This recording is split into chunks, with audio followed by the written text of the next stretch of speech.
Coucou tout le monde, alors aujourd'hui on se retrouve dans une nouvelle vidéo pour présenter cette pâte polymère.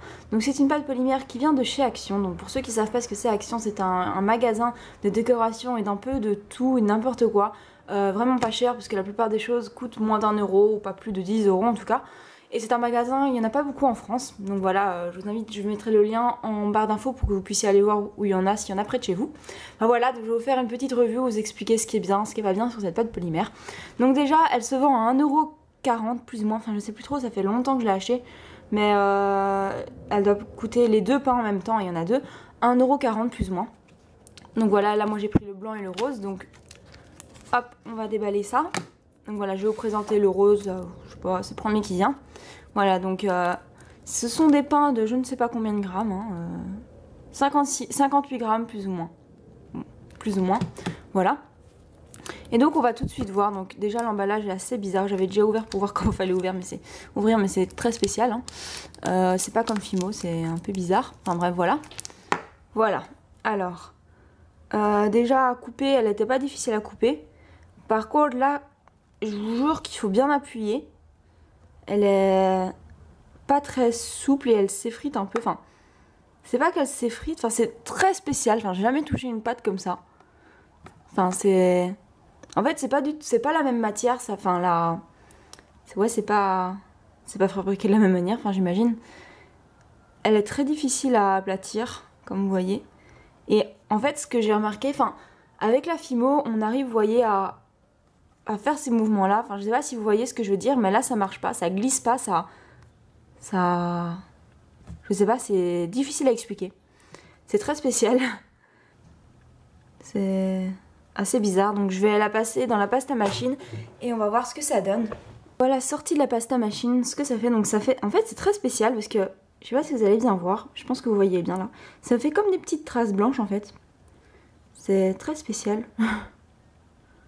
Voilà, ça fait des... Voilà, vous voyez bien. Des traces blanches. Je sais pas comment ça se fait, c'est très bizarre. Et c'est pas très élastique. Voilà.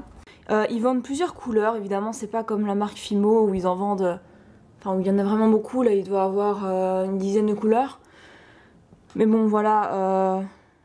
On va voir après la cuisson. Je vais faire cuire un peu de pâte pour voir après la cuisson. Mais moi, je pense que c'est plus une pâte pour tester et voir si on aime la pâte polymère avant d'en faire. Parce que la Fimo, je pense qu'elle a quand même une meilleure qualité. Enfin, pour 1,40 €, on va pas se plaindre. Hein. Mais oui, je pense pas que je vais encore en racheter parce que je vois bien que ça va être difficile à faire des détails. Je vais essayer de faire une boule. On va voir ce que ça donne. Ça, par contre, les boules, on arrive tout à fait bien à les faire. Y a pas de souci. Ça fait une belle boule, une belle boule, une belle boule. On arrive à l'aplatir.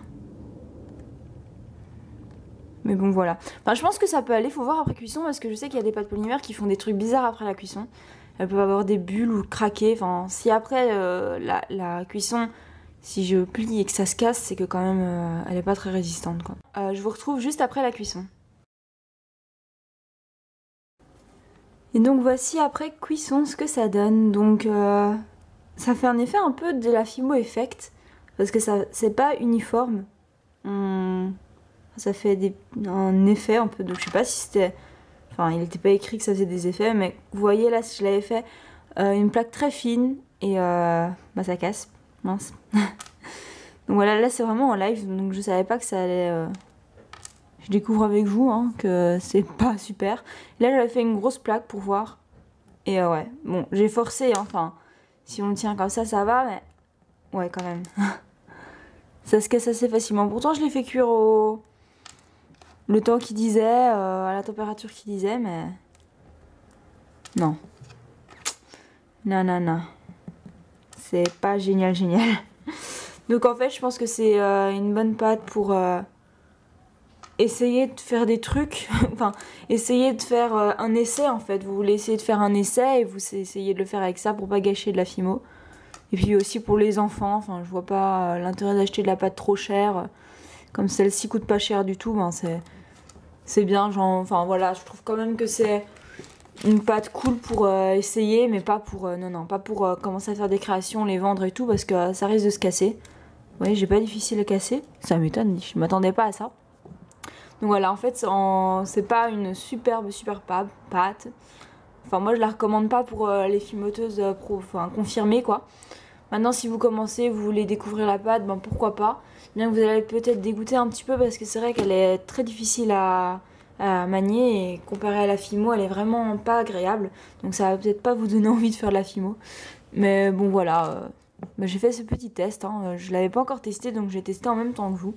Donc j'espère que cette vidéo vous aura plu. Je mets le lien de mon Instagram en barre d'infos, ainsi que de ma boutique où je vends des apprêts, des accessoires pour la fimo, aussi en barre d'infos, et ma boutique où je vends mes créations.